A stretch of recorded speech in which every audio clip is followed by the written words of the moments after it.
Hey there, true crime friends. It's time. It's time. Lunchtime, true crime. Wait, true crime lunchtime? Lunchtime, true crime. I forget. Anyway, it's time to eat lunch, and we're about to talk about some true crime. Child, snapped. This show, the headaches that it gives me. This is the thing I cannot stand. When women, smart, beautiful, wise women fight over men, I'm always like, him? But this case has a little something extra that as soon as I heard it, I was like, oh, I got to talk to my friends about this because we need to have a conversation. But first, you know what you have to do. What is the first thing you do when you come in here? You know what you do. You get your fork, you get your napkin, you hit the like button. That's what you're supposed to do. Hit the like button, subscribe to the channel, so every day we can keep coming here and getting together and talk about true crime. But first, let me get a sip. You know I got to wet my whistle. Okay, so look, Christina Salt was a really, really nice lady, right? She got pregnant in high school, but she was like, listen, this is not going to slow me down. She married the baby daddy. They had their baby, and they were like, okay, we're a little happy family. We're doing our own little thing, whatever. After a couple years, they were like, you know what? We were just 18 and getting married, not such a great idea, but that's okay. Me and you are going to co-parent, and I promise not to murder you, and you promise not to murder me, and it's all going to be great. So that's what they do, right? So Christina goes on. She meets the next man, and she's like, this man, the miracle of my life. And meanwhile, I was cooking dinner, and I'm cheering for her. So I'm stirring up a batch of dinner, and I'm just like, yes, Christina, girl, you found you a man. But somebody in this story is dead. Otherwise, we would not be on Snapped. So I'm like, okay, they were together. She was a wonderful, wonderful stepmother because she had a child. Her husband had a kid, and then they had kids together. A blended family. Who doesn't love a blended family? Very like Brady Bunch-esque. Only there's murder, but that's coming soon. So even after her second marriage, she was like, I am living my best life. I've never been happier. Everything is wonderful. Oh, you want a divorce? He wants a divorce. Oh, okay. So that's okay. I've done divorces before, and this is what we're going to do. We're going to stay friends. We're going to break up. You're going to go your way. I'm going to go my way, and we're both going to live happily ever after. Don't you worry about it. And your kids from their first marriage, those are still my children. My child from my previous marriage, that's still your kid. Our blended we are still family. We are like, this is wonderful. It's so great. So she goes on, and the kids grow up, and then she becomes a grandma because now it's been many, many years. Her son's in his 20s. He's had a kid, and she's like, I get to be a grandma, even though I'm only 45. And so she's living her best life, being a grandma, and she's like, you know what I'm going to do? I need to make some extra cash, so I'm going to go on down here, and I'm going to get a waitress job at the local diner, and she's serving up fish, she's serving up burgers, she's doing all of the things, and everyone is like, she is the best waitress ever. She's lovely, she's delightful. I can't imagine who would want to kill her, and everything is great. So one day she's like, is it smoky in here? I feel like it's smoky in here. And she's like, oh, the house is on fire. Oh my goodness. So of course, like you do, her grandchild was staying with her. So she scoops up the baby, and she takes the baby, and she goes to the front door. She's like, oh, I'm not dressed to go outside, really. I was just in a t-shirt and panties. Listen, here, you take the baby, and I'm going to go change my clothes. So, pro tip, if the house is on fire, even if you're just in your drawers, go on and go. Just go on and go. But she went back to put on a more appropriate outfit. I don't know what is appropriate for a fire. Your hair is going to look a mess. Your breath probably smells like fire, but not like flames, but just like stink. But okay, whatever. Get out of the house and be stinky and alive. That is the moral of this story. Be stinky and alive, then dress well and dead. So everybody leaves the house. The grandbaby is out. The grown kids get out. Everybody gets out. Her long-term boyfriend, Fortuno, is not there, but she's not worried about it because, you know, Fortuno is like a little bit of an alley cat. Sometimes he's home. Sometimes he's not. He's all over the place. She's not worried about it, right? So she goes back in to get a new outfit, and she gets trapped in the house, and she burns to death while her adult children watch. That's horrible. I was like, wait, snapped? No, snapped? You're not supposed to put me into PTSD, so I'm going to need this story to cheer right on up. But it does, only sort of. So she unfortunately passes through the veil, and now she is at the Endless Heaven buffet in the leafy green suburbs of heaven because she was nice and she lived a good life, and she doesn't even have to work at the Endless Heaven buffet. She gets all of her favorite food. It's endless and nonstop. It does not cost her any like calories or anything. She got herself a plate. She got in line. She just went on and she's enjoying a meal. And so the rest of us are down here on earth like, wait, Christina is over at the, oh, dang. Do they have pizza at the Endless Heaven buffet? Okay, so whatever. Her family is very upset. They cannot imagine who would have done this to her. So they're like, where's Fortuno? Fortuno? Where were you when Christina died? He was like, no. It was not me. Yes, she and I were together for many years, but it was an on again, off again relationship. We understood each other perfectly. It was not me. I did not do anything to her. And they were like, okay, cool. So the police are looking all around and the case goes cold. They don't know who killed her. Fortuno said he didn't do it. Her kids didn't do it. They investigate all these leads, but like nothing comes of it. And they're like, oh my gosh, who would have killed the nicest woman in town? And then the police get a tip. A dude from a restaurant calls up and he's just like, you know how they do. They put a napkin over the phone and they disguise their voice. I know who killed Christina, a woman that I work with named Suzy Adams. She did it. Click.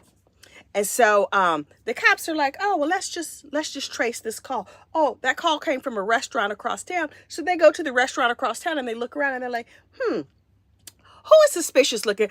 Sir, can you come in for a minute? Come here. And so he walks up to the cops and he's like, yes, blinking real hard, looking real guilty. And they're like, we have some questions. And he says, how did you know it was me? Sir, you just gave yourself away, but that's fine. Don't you worry about it. And he was like, okay, so look, this woman that I work with, Suzy Adams, I think she set the fire that killed Christina. And they were like, really? Okay, why would she do that? And he was like, so Suzy was dating this dude Fortuno and, or Fortino, whatever his name is. And Christina was dating him. And I think it might've been a love triangle or whatever.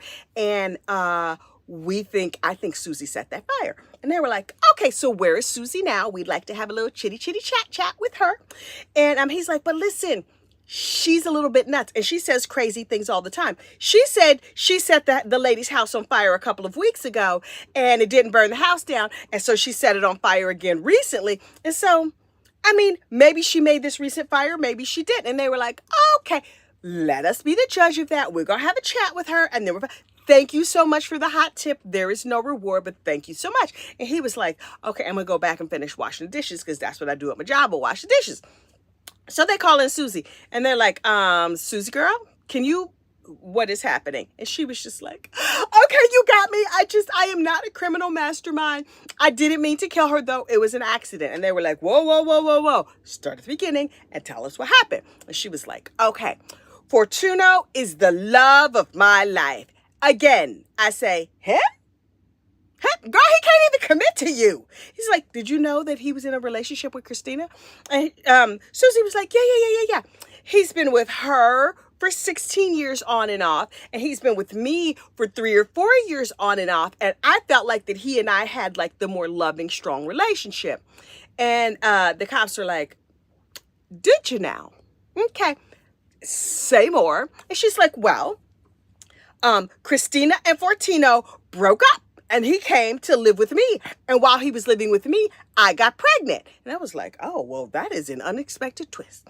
And they were like, okay, so you guys have a baby together? She's like, oh, no. I had the baby and then I immediately gave it up for adoption because I don't like babies. I just like him. And so, so me and him were together and we were laying in bed together that night. And I couldn't take it. I knew that this woman has been torturing me and she's calling me and she keeps giving me the stink eye. And so I went to her house and I set it on fire. But I set it on fire a couple of weeks ago and she escaped. So I thought this time I'm going to throw fire on the front door and fire on the back door. And then maybe she'll really get the message that she should leave Fortuna. First of all, why would a fire from a crazy woman make her leave a man she's been dating for 16 years? Let me be abundantly clear. He's not worth any of this effort. Not even close, not even a little bit. But that aside, why would arson make her leave this no good man that she been with for 16 years? Unclear. I still have no idea. So they were like, okay, Suzy, so listen, we got a couple questions for you.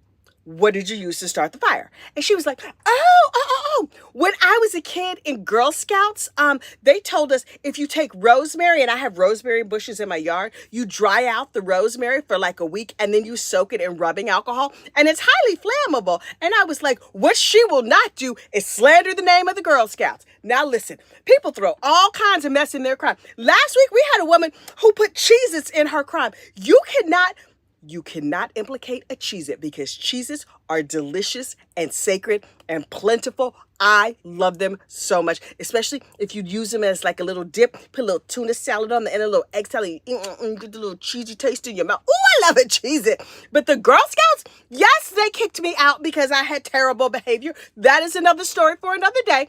Actually, 2 different Girl Scout troops requested that I not return, but I feel like I might have had some behavior issues as a young person that the Girl Scouts thought they could help me overcome, but it turns out they couldn't. But again, we are not going to talk about the Girl Scouts right now. Even though it took me years to get over my resentment of the Girl Scouts, the Girl Scouts should not be brought into this because yes, the Girl Scouts taught you how to make a fire, but they did not tell you you should be out here in these streets killing people. That's all I have to say about it.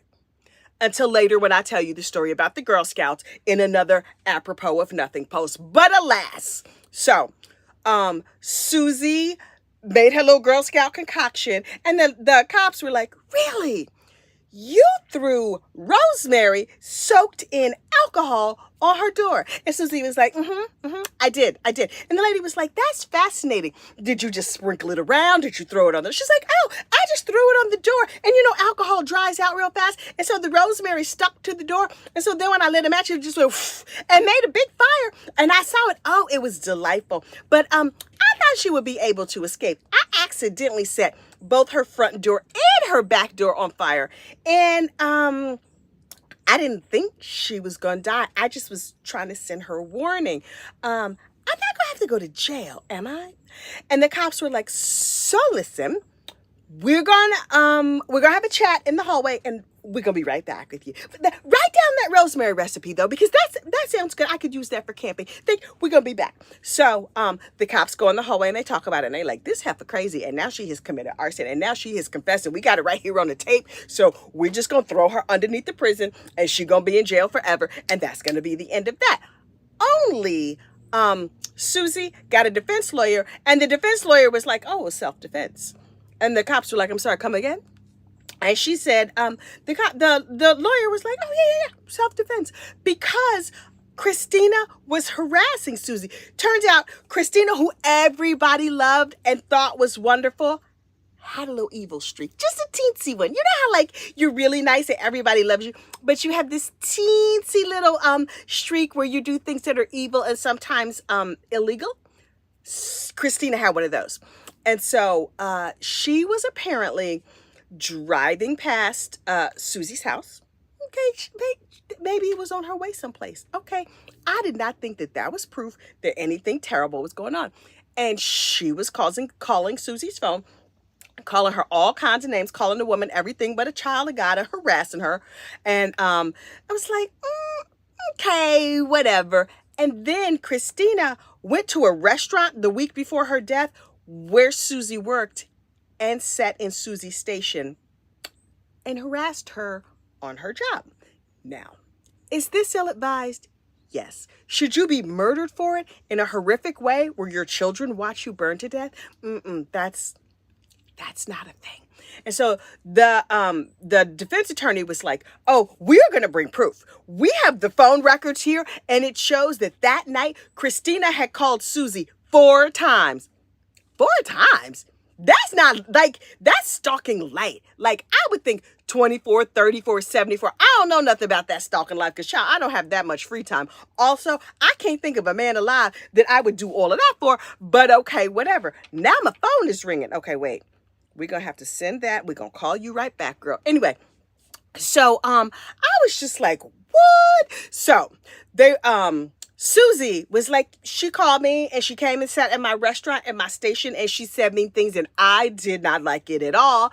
And so I used my little Girl Scout trick and I was just trying to scare her. And honestly, it's her own fault that she's unalive now, because if she had just went outside with her bad breath and her crazy hair and her panties, she would still be alive. I didn't make her go back inside. And the jury thought about it and they were like, right. You going to jail for the rest of your life. So now Suzy is locked up for the rest of her life. And Christina's children are like, we will live forever to say how wonderful she is and we will let her memory be shared.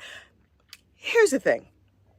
When I go to the buffet in the sky, the Endless Heaven buffet, the way I want to be remembered is not by an episode of Snapped. Now, I'm saying you could put a fountain, a statue in a park. You could make like something gossip related that is in memory of me. Don't let my memorial be an episode of Snap. I'm just saying, even if I get killed in a Snap type situation, some crazy heifer comes up here and it's like, you did whatever, you gossiped about me and now I have snapped and I'm going to like bonk you on the head with a skillet. Fine, because I'm looking forward to the Endless Heaven buffet. But don't let that be my memory. Don't let that. Talk about how charming and delightful I was. Talk about how early I got up in the morning or how much I love my dogs. How much joy and aggravation I bring to my family through cooking and through yelling at my iPhone all the time up here in the attic. I'm just saying, let there be a better memorial than an episode of Snapped. Okay. Also, Girl Scouts, you were not involved in this one. We know that your name was slandered, but we know you were not like this. Bottom line, him? A dude? Child, they don't make the eggplant that would have me going to jail for nobody. I'm not that girl. Oh, wait. Oh, yeah. Okay. The notification of who called me just came up on my phone and it was a different person than I thought it was. Okay, so listen, I got to go deal with my phone situation. But y'all have a great day. And I will see you tomorrow at Lunchtime True Crime. Like and subscribe. And I will see you soon. Bye.